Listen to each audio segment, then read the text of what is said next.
Here we go. Hello, everyone. Welcome to the first webinar on exploring virtual learning environments in practice, employability, and development. This is a webinar series that, as you should know, is based on a book that recently was published by IGI Global, and it was edited by Stephanie Swartz, which is here with us, Izzy Crawford, likewise, and myself, and Susan Luck, that unfortunately is not able to be here with us today, but will join the other webinars. So our main goal is to discuss and actually learn from the contributing authors that were invited to join us in the webinars and learning about how to successfully apply educational technologies, their experiences with best practices on virtual learning environments, and obviously preparing students for the global workplace. So thanks everyone for joining us today. And it is for us a great pleasure to have as panelists for this session, Professor Mina Longman and Professor Kathy Jones Langston will share their experiences and their very rich knowledge with us. So ladies, first of all, thank you so much for accepting this invitation and joining us. I don't know, maybe I could introduce yourselves, but maybe you could introduce each one of you. Mina, you first, probably, if you don't mind. Okay, my name is Minna, and my last name is super difficult actually to pronounce. You got very, very close, Belen, because of your Spanish language. It's a German name, and I got it when I married an American and moved here. I used to have a very easygoing Finnish name, Mars. Minna Mars. So I always introduce myself even to the students. Just call me Professor Minna or by first name because I am originally from Finland. I did my PhD there 2014 while I was in the corporate sector. So I was still working in the corporates and I decided to become a full-time academic in 2017. So despite this old age, I am reasonably young in this career. And I'm really, really glad to be here with you. I am calling from Philadelphia, which is my residence, but I work in New York in Baruch College, which is part of the 300,000 student City University of New York colleges. Kathy. No, wait, because you said I pronounced it almost reasonably well, your name. So how is it pronounced? Tell us.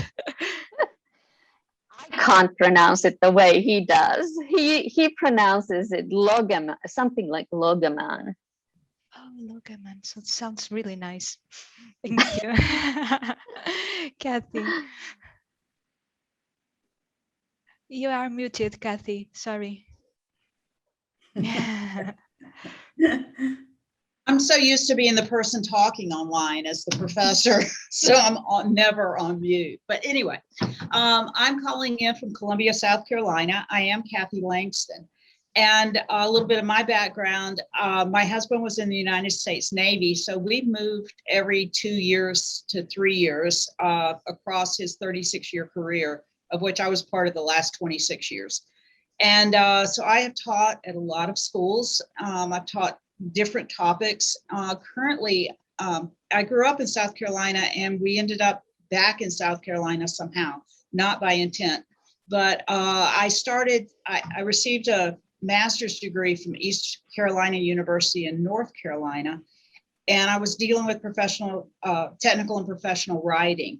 And from that degree, I began to teach online in 2002. So I have a long, extensive online career. Everything was asynchronous, but one of the schools I was teaching at began hybrid and blended courses, which was partially in the classroom and partially online. So they go by a couple of names. A lot of it's become HighFlex now with multiple different formats for students to be taking. When COVID started, my classes became synchronous. And I had never taught synchronous before. Asynchronous being totally online, synchronous being we met 3 times a week. I do 4 classes a semester. We met 3 times a week at the exact same time each week. And it really presented all of these new challenges that I did not expect, because I had, been almost 20 years teaching in online formats of one kind or another. And that is kind of my background for online education, virtual learning environments, I should add. And with the university, I began about 30 years ago, and I've been here at University of South Carolina for 9 years. Wow, it's amazing the diversity and the experience that you have. Actually, Kathy, if I'm not wrong, your chapter is the first one in our book, right? It Mine is. is the third. Yes, but the first here regarding that. Do you want to present to us your chapter? I don't know if you have a presentation or. I'd be glad to. How about if I do a summary of it? And then Perfect. I'll take any questions somebody has. In my chapter, I focus on the community of inquiry. And actually, it kind of comes straight off of my online experience. I found that it's very beneficial when you change colleges, if they have the opportunity to find out about what they do for online courses. It's very important to do that. University of South Carolina has a Center for Teaching Excellence, and I took a little 8-week course from them and was updated not only in my education in online, what's out there now, but also with how University of South Carolina does online classes. And then the summer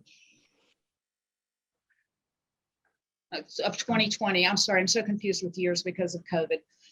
In the summer of 2020, they offered another course, which is where I learned about the community of inquiry. And my chapter focuses on utilizing aspects of the community of inquiry in order to enhance online teaching, the virtual learning environments, no matter what format you do, if it's asynchronous, high flex, blended / hybrid, or synchronous.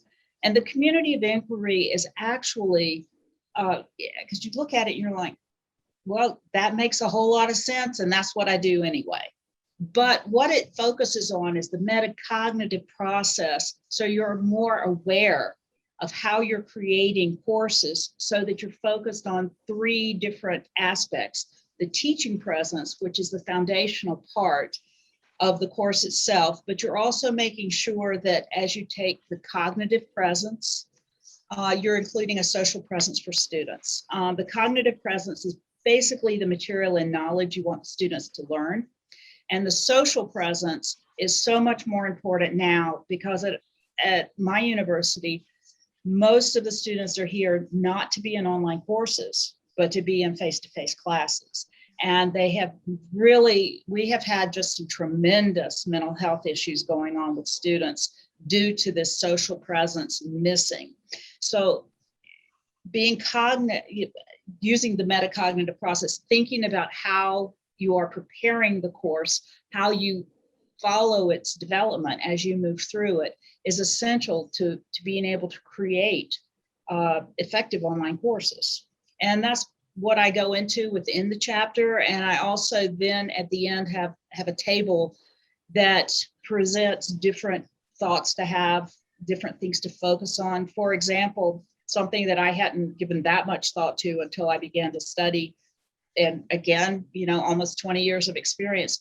What I had not thought as much about 2 areas. One is making sure students have good directions they understand for any kind of computer programming, anything you're using. And we tend to just assume they know how to do it, but a lot of them don't. So make sure that you either send them to a place that explains it well, like a YouTube video, or have the instructions within the course itself. And that was one of the major things. And the other thing was to have your instructions tested. Give them to somebody who doesn't know what they're doing and have them actually do it first. And that takes away a lot of student frustration. So these are some of the things within the chapter that I do develop and explain, as well as the history of which Anderson, and I wrote his name down because I always forget these names. And now it doesn't jump. Anderson and Garrison. came up with the ideas of the community of inquiry very late 90s and early 2000s, 2001, and the idea has been developing since then. So that's a brief summary of my chapter. And I thought if you have questions, I would be glad to answer them. Or if you've encountered the community of inquiry, you have something you'd like to share, something along those lines, I'd be glad to entertain your questions. Maybe you could go a little bit into detail about how is this concept viable for professors? You've already given a couple of examples, but maybe you could go into that a little deeper. Okay, I would be glad to. One of the issues that we have is the rapid change because of COVID. You know, we all were thrown online, and it's impossible to take a face-to-face class and just put it online. And one of the things that happened, my daughter is just out of college, and she still has friends in college. And I must say, I went around and asked all of them because I didn't want to cause trouble with my own students. But what they found was all that happened to them was they had a whole lot more work dumped on them. They had a lot more reading. They had a lot more of this and that. They didn't have a way to understand it. They had no one to talk to. And again, we have classes with 250 to 450 people in them. And these were the classes where they were struggling. And some of the aspects that the community of inquiry does for professors is make you more aware of what are you creating? Are you creating, do you have material put in chunks? So you can actually, you know, before the semester starts, have you given the thought to what ideas do I want them to come out with? How will I arrive at them? And how can I chunk the material so that, you know, I give them this part and then we test it in some way. They have interactions with each other to grow the ideas. There are many ideas out there for how to do this. And so some of it becomes just Google or Safari or a web search, whatever you use for that. But some of the other concepts are, you know, throw them into, I know professors who just threw students into breakout rooms and said, here, go answer this question. And they didn't go into the rooms, they didn't guide the discussions. And students just went and sat and talked about wasting time and then went back. Or in my case, we do a lot with football here in the southern part of the United States, especially the Southeastern Conference. And they went into breakout rooms and talked about football until I appeared with them to help guide them back onto what we're supposed to do. But that in itself also is a positive to allow the students who are online to talk about football. And in the fall, I allowed them to talk some about football to establish that interaction. And in the spring, we have a very strong women's basketball team that everybody goes to the games. So I allowed that. So within all of this, you chunk your material. You're like, how can I allow time for students to interact with each other and then begin to interact with material? And then you look at your material and say, okay, this is what I have, and I'm going to fit it in this way, making sure that it's a logical order. Stephanie, did that make sense, or did I chase a rabbit and get lost? What piece of advice could you give us, or what do we really have to look at? What's the most important thing when we're moving a course from face-to-face to online? What is it that we have to remember? What could you advise us? Okay, you have to remember I would say the greatest thing is to check your instructions. Okay, because what I say in a classroom, I fill in and I'm like, is this a clear instruction? Do you understand what I mean? And students will respond. And if you remember when you first start an assignment, very often I have 100 students across 4 classes, and I may have 10 of them, 10 to 15, who misinterpret the instructions the first time I do it. So I find out where their misunderstanding is, and I close those loopholes. So second semester, I'll have 2 or 3. Third semester, nobody is misunderstanding. And then, of course, you know, 4 semesters down, or 5 semesters down, you have that one random person who misunderstands. But I think taking the best advice is to see, does this actually translate to where students can read it and understand my instructions? because once they get frustrated with your instructions, that's it. They just are done for the semester. They'll shut down and just say, I can't do this. I can't learn this. Mm-hmm. And I've seen that time and time again. So I would say the core part that the community of inquiry has is that focus on what do I want them to know? How do I want to present it? But more than that, as the teaching presence, how am I going to teach this? How am I going to get instructions so they can fully understand what to do? And that's the translation, I think, from face to face. That's the challenge for professors. Kathy, I think I am one of the person that had to learn the bad way. This, it's so important how to put your instructions so clear that, and not assuming that everyone knows how to use this and how to use that. And when we move to virtual learning, we use so many different technologies. And also, I think that sometimes I assume that everyone likes the technologies as much as I do, and that's not the case. And our students are digital natives and they can just figure out, and that's not the case. But I know that Izzy has one question, but before that, if you don't mind, Izzy, one question that I had for you, Kathy. In my experience, my instructions get very long and students kind of struggle because what, I don't know, 2 years ago would be a one-page instruction. Nowadays, because I feel that needs to explain everything, it turns out to 3 pages. Do you have any tricks how to avoid this? Because I know I'm still not doing the right thing for sure. Some tricks would be to have a video explaining the instructions, where you speak and they can just play the video and hear the instructions if the learning platform allows for that. Another thing would be to bullet information. I teach business communication, and bulleting is huge on my list, so that you have it subdivided so they can go step by step by step. But that does frustrate some of my students. They're like, why can't you write it in paragraphs? And I'm like, because you need to do it step by step and you'll skip a step. But having it written out and possibly breaking them. Another thing would be put them, if you're in Zoom or something similar, put them in breakout rooms and have them work through the instructions together so that the team understands what it is they're supposed to do. That can, and then, or I would actually give them an assignment with that much to read, tell them to go home, and then they'll be coming back and talking to each other on Wednesday. I give it to them on Monday. On Wednesday, you'll be having a discussion of what you're supposed to do. So that could be some other ideas. Does somebody else have some ideas on that? Because that's an excellent question.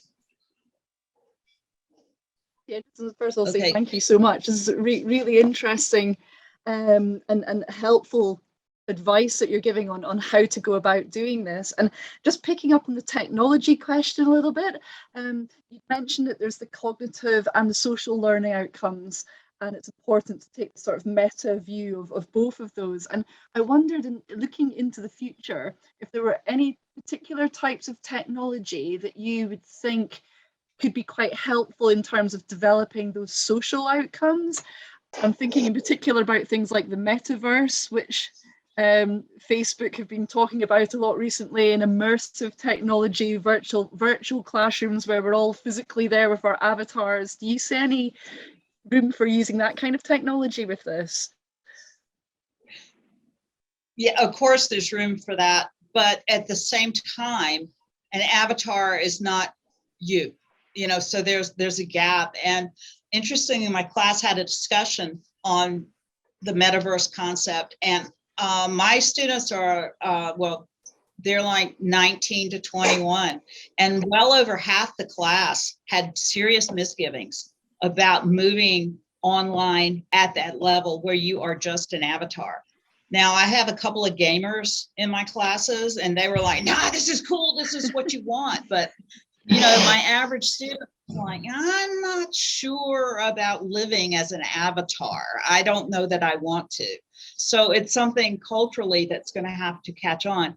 But does someone else know some technology? Have you had some positives with it? I know I said breakout rooms. Does someone else have some that you have some positive experiences with? I like to bring in some gamification every once in a while, but you just have to watch out that you don't overdo it, because then it becomes really kind of old, and then they, then they don't like it anymore. So things like Kahoot or, other kinds of games. Yeah. We've used Powtoon in our COIL project previously, and Prezi and Slack. Sometimes the students will choose to use WhatsApp, go their own way. Yeah. And some universities here, I went to the Association for Business Communication conference the other week, and I did something similar, and so did several other people within our little grouping. And their universities actually pay for several chat functions where the students can chat with each other, and it's also a video that goes with the chat. They also were talking about using flipped classes as a way, so that you come to class and you're doing other things than just lecture. And then, of course, Google Docs and those shared experiences are always there. But as far as the technology with the avatars, I think it's really fascinating. But I think at the same time, you begin to dissociate. You have to be careful not to dissociate. I'm into science fiction. You have to be careful with the dissociation that students can do. Does it further their isolation? I'm really concerned about the suicide rate among students here in the United States and in our university as well. And that, to me, is one of the biggies for that, living your life as an avatar in college. So Yeah, that's, sorry, go ahead. Sorry, Kathy. One of the things that I found most interesting from what you shared with us was that idea that we should give some room for chit chatting and talking about football or basketball or whatsoever, because, well, those some of our students, they have been like online since they got in the university, because classes, well, they entered 1 year ago or 1.5 years ago, and they don't have really the chance to be with each other and socialize and get to know each other. I see that some students struggle to do simple group assignments because they don't trust each other, they don't know each other. That social component is really missing. I don't know if any of you have that experience. Sometimes in class, they will keep their cameras off, but then in the breakout rooms, everyone will have their cameras on and be chatting away, which is fascinating. It's the social aspect, the community, that's also important, right? I think. At least that, I was surprised by that. Sometimes in our room, there would only be 3-4 students with their camera on, and then suddenly when we went into the breakout room, everyone had their cameras on. Everyone, I don't know, some of them were having classes somewhere in a closet somewhere, but still they have the camera on because, well, it's about the experience in a way. It's true. Sandra, I've noticed the exact same thing, and it relates somehow to the psychological safety of a smaller group. Yeah, definitely. Yeah, this is really, really interesting. Well, Mina, you were just shocking, and I think that we could go now to your chapter, and then we would have some time to discuss your chapter, and then to sum up and see the similarities and what we have together, and the differences between your two contributions, yours and Kathy. So I don't know, could you just, share with us your chapter? Thank you. It was fascinating to, first of all, hear your introduction, Kathy. It opens up the chapter so much more than diving into it when you talk about the background as well. And to be honest, the similarities, I already found a lot of them, and I will talk about it on the way when I talk a little about my chapter. My chapter is actually a case study about the journey that I personally took when developing a virtual teamwork class to better prepare the students into the working life. The chapter itself does not share this, so I share a little secret background of it with you guys who are attending. It started way earlier than the chapter class because I was in an ABC conference, and there is a friend and colleague and great professor of mine from Southern California University, Marshall Business School, raising her voice, and Jolanta Aritz is asking for volunteers to join into a project, virtual team project, which is a COIL project. Actually, now I know that I have become a professor. I was at that time working in my alma mater, Helsinki School of Business, which had merged into a bigger university unit, Aalto University, but it's still way smaller than where I am now. So a nimble, very progressive, forward-looking place. And I raised my hand and I said, yeah, I want to join. And I had no idea how to establish a new class in a totally new career, in a totally new university for myself. I had just started 2 weeks ago. And I said, well, I will take on this and I'll take it home. And I did all the, now I know it's quite a lot of paperwork to have a new class approved. So I created a 6-week module on virtual teamwork to my alma mater at that time. We work in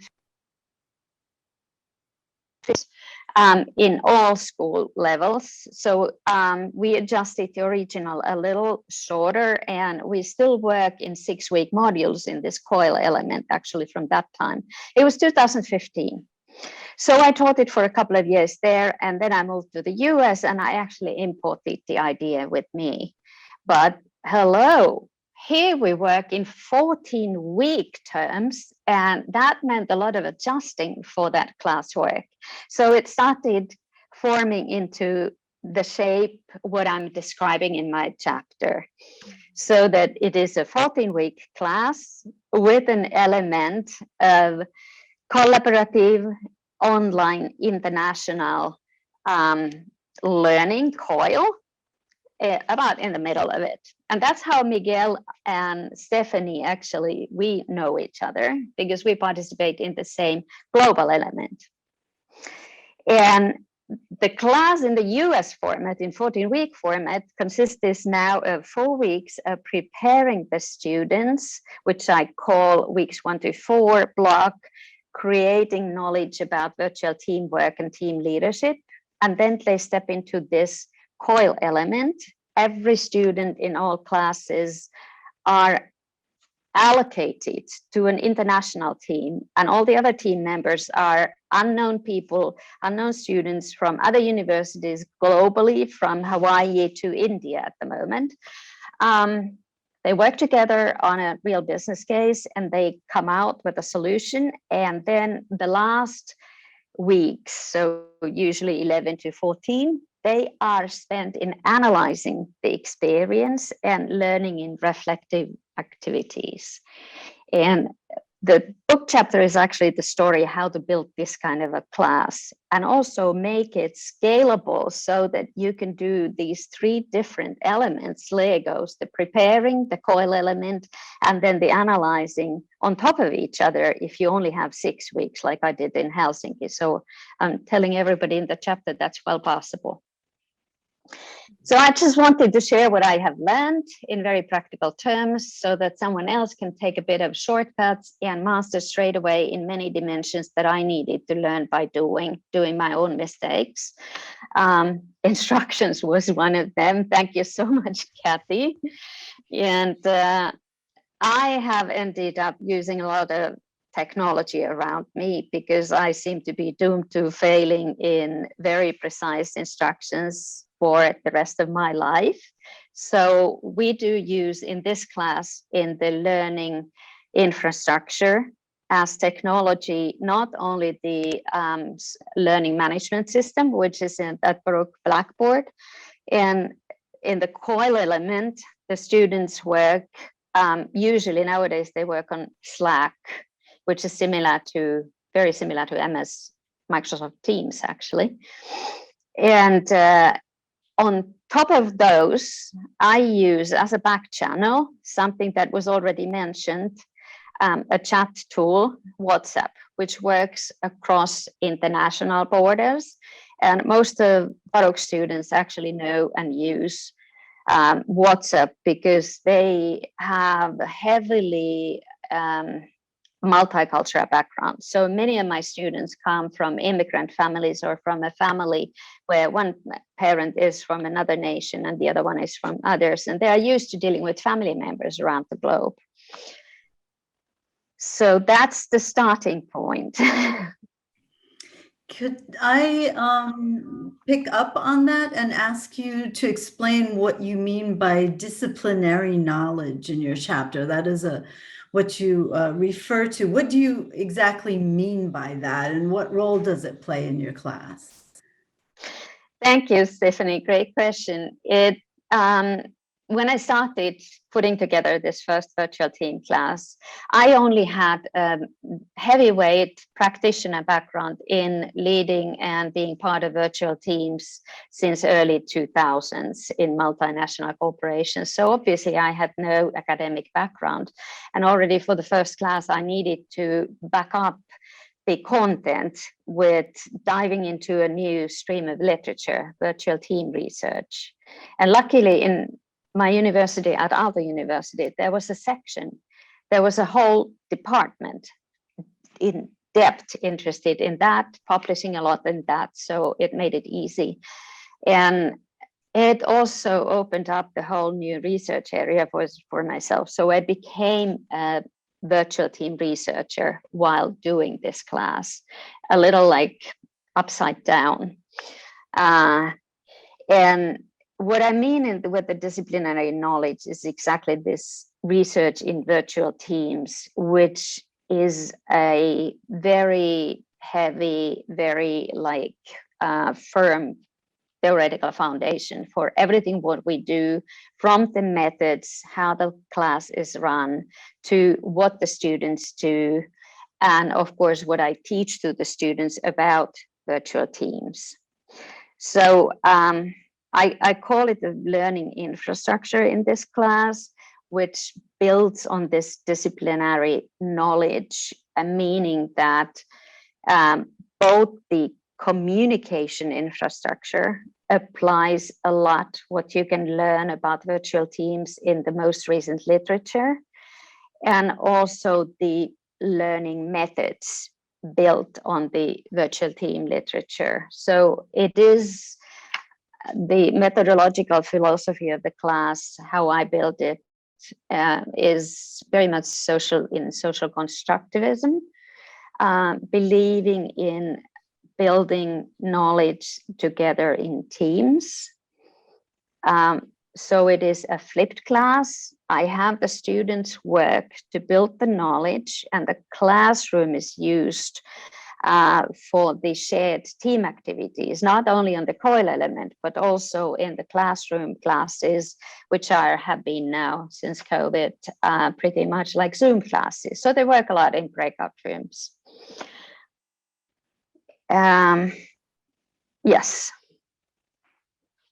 Does that help? Thanks, Mina. Can I ask, who would you especially recommend your chapter to as background reading? Who would most benefit from reading your chapter?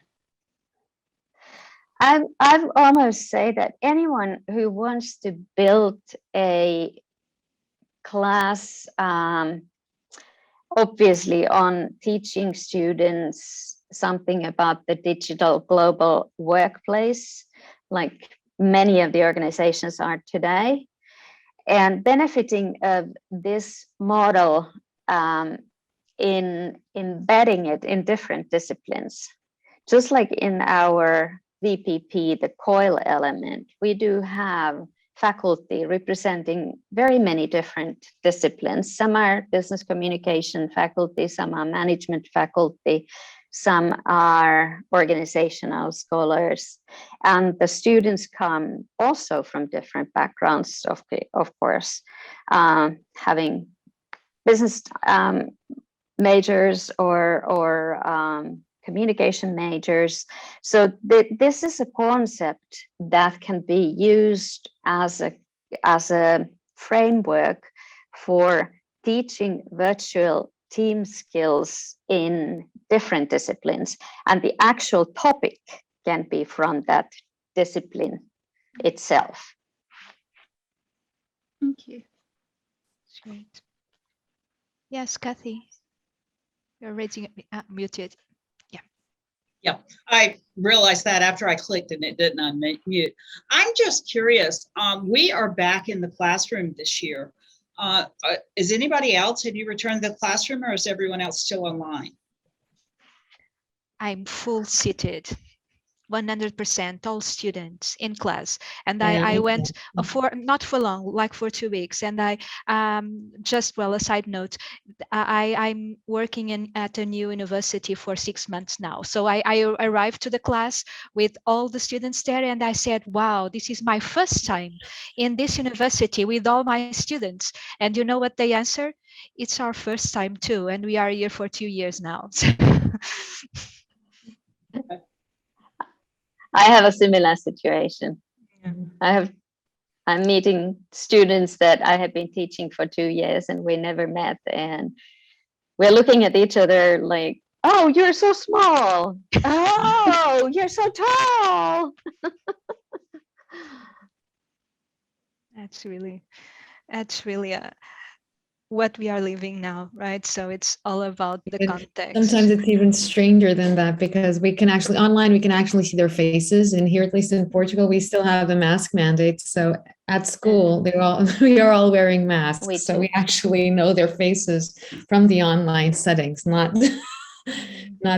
because we're in person. Yeah, all we see is. Yeah. Does anyone do hybrid classes, so that you teach in classroom with the mask and you have some people in Zoom? You do, Belen. I did that for half a year or more than that. Yes. Yeah. We get used to it. I think the greatest difficulty is that you have to be seated in front of the computer. Nevertheless, although you have the students there and you want to interact with them, but you have to be seated in front of the computer, so it's quite limiting. Always being very aware that the students at home won't hear whatever the students in class will be saying. So you have to there's the teacher echo. You're always repeating what everyone in class is saying, so those students at home can also get it. We are getting into it right this fall for the first time, and we have the same issues that we don't have technology supporting it. Like when I was doing a module to Helsinki in my alma mater for the executive education, they had a camera that actually follows. So you don't have to be sitting in one place, and they had microphones for everyone, each other, in front of every student. And I think our universities, if we want to do this, because at least our students have a high preference for exactly those classes, so they can choose whether to attend via Zoom or in class, depending on their work situation and so on. I think our universities have huge investments to make to enable us teach efficiently in that sort of mode. Nina, I actually have one question for you, because we were discussing how difficult it is when we go virtual to to have students socializing among themselves. And I guess that in a COIL situation, this is even harder, because they don't know each other. They are, different backgrounds, different culture, different nationalities, probably even language will be a barrier.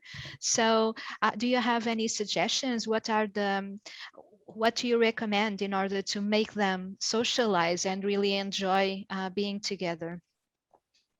Yes, I actually do put a lot of effort onto exactly that. And that's one of the examples where you can find ideas from that disciplinary knowledge. So virtual team research, which has studied these kind of issues for a long time in organizational teams and organizational dispersed work.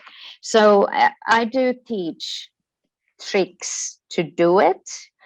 It's all about social presence, which is also a concept in that literature. So you do your best effort to be to show cognitive and psychological and behavioral presence while you are in this kind of a situation. Behavioral is like you do show with your face, hey, these kind of things. And you show cognitive presence, that you are checking understanding. You do nod your head, hey, I get you. And psychological presence means that you do, you are empathetic. You do, show your understanding for the other person's emotions. And you can do those things by helping them to build friendships, ask them to connect also perhaps on another social media, have their team chats, so that I'm not involved in all chats, but they can open up the cameras and keep the cameras open when they deal with their team members. What I do personally in the classrooms, I always open the classroom a little early, like 15 minutes, 10 minutes early. And I'm not necessarily there present, but the channel is open. And some students come in there and they chat with each other, or they come and ask me a question which is not related to the class. And then we use the back channel. We used the WhatsApp, which was a blessing when COVID hit and all the classes went online, and we had already built this community supported by the technology. And students became, you can imagine what it was like in Italy, in New York. So a lot of sad things happened, and students were psychologically very stressed about the situation of COVID in the family, in themselves. Also, I received a lot of questions on the WhatsApp. How are you, professor? Because I'm older. They were afraid of losing me. And so many people just passed in our school. So that was a very big backup channel for showing empathy towards people. What I put out there were voice messages, because I knew it's more personal than writing and typing a message. I recorded my messages, so they saw a little video clip there. Those are kind of little things, how you build social presence. Now it's when Stephanie is kind of laughing inside because she knows I hate the video things, so I really avoid them. But I do understand that you're right. Yeah, it's more empathetic, right? So it's more personal when we do videos. Well, she might be also laughing because she hates me for giving my cell phone number to the students and building up the WhatsApp groups. But I am telling you, friends, it has cut down the amount of my emails. And right now, another class is, it also helps me with about instructions, because students have a platform for crowdsourcing information from smarter people than their professor, asking other students, and they use it to help each other. So I don't always need to answer everything. It's already, somebody said it. It's really, really good point. So our audience is so silent. So anyone has questions to Kathy and Mina, or comments, or sharing some experiences? Miguel, if no one else comes up, I will ask you, because, well, you have been working with Mina, and I'm sure you relate to a lot of what she said.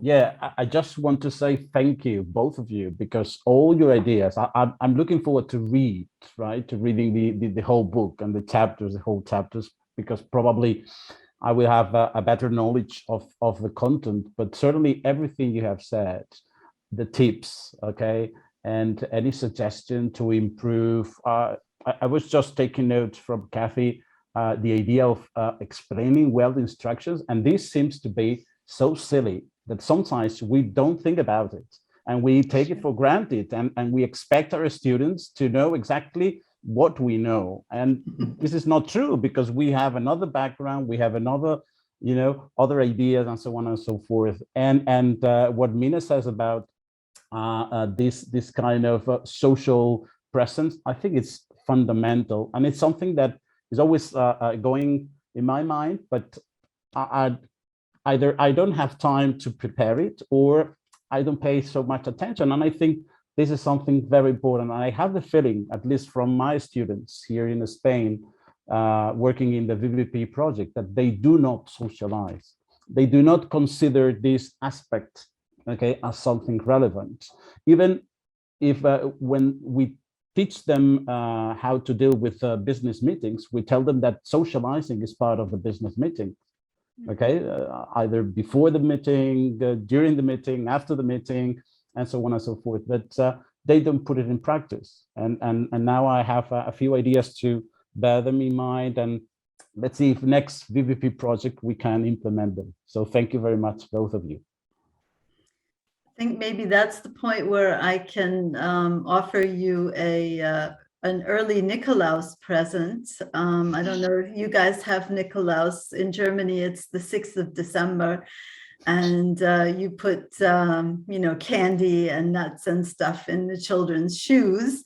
So, and then since Miguel talked about he'd be interested in reading the book, for those of you who haven't acquired it yet, if now that you've taken part in the webinar, the nice thing that we can offer you is, let me share this with you. The publisher has offered us the opportunity, that you can get a 50% discount on the book if you're interested in acquiring it. So you can just add this code and 50%, yeah.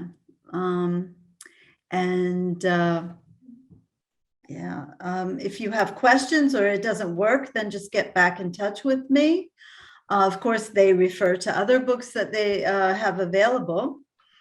And but I would really like to also, or we would like to invite you to join us again for the next webinar, which is the second part of this series related to our book, and that is on virtual learning environments in practice. So we started out with the theory, and then we went really into the practice tonight, and we would like to continue with that with further colleagues, and how they describe in their chapters, everywhere from India to Portugal to Latvia to the USA and Canada. And they'll be talking about the kinds of tricks of the trade that they've used in engaging students in global virtual environments. So if you would like to join us for that, we would really love to see you guys again.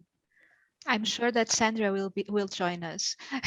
That's for sure. That's right. That's right. Sandra's one of the panelists. Great. She is. Yeah, and I'm putting in the website of where you can also. Sorry about the cat. Yes, yeah, I'll be there 2 weeks from tomorrow. 1 week from tomorrow. Sorry.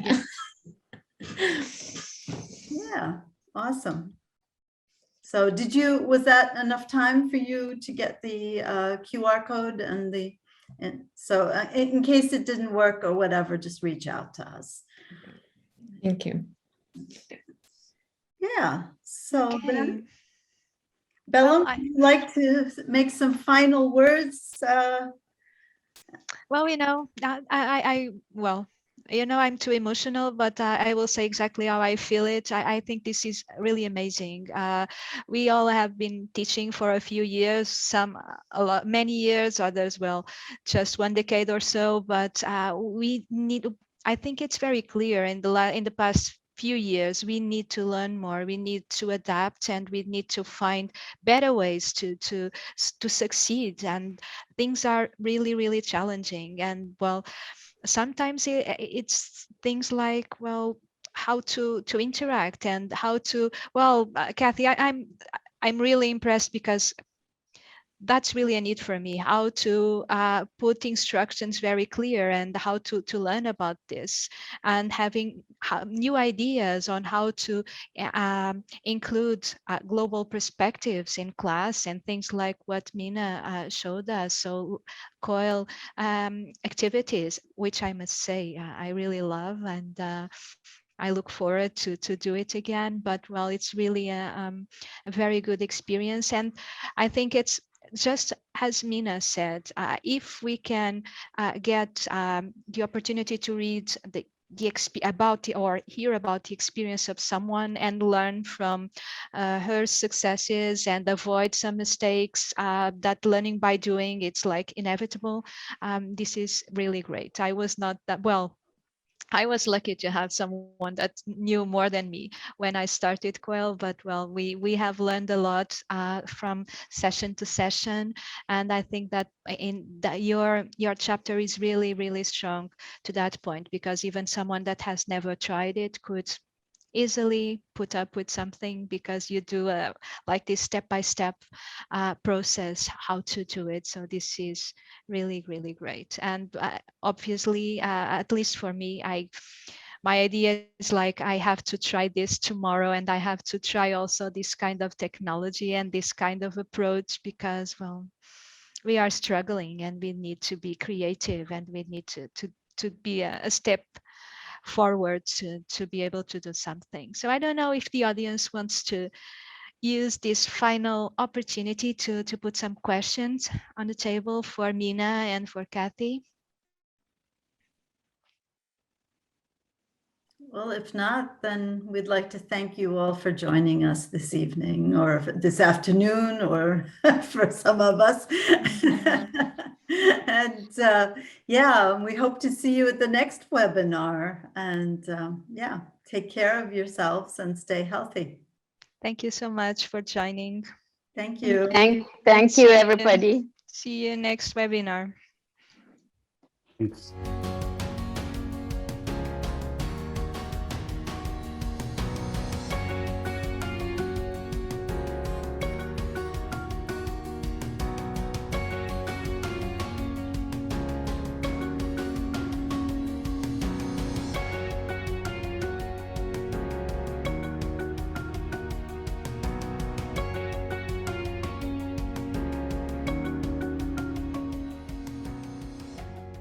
Suitable for use in your course syllabus and as an integral resource for research advancements within your department, this publication should be included within your institution's library along with these related publications.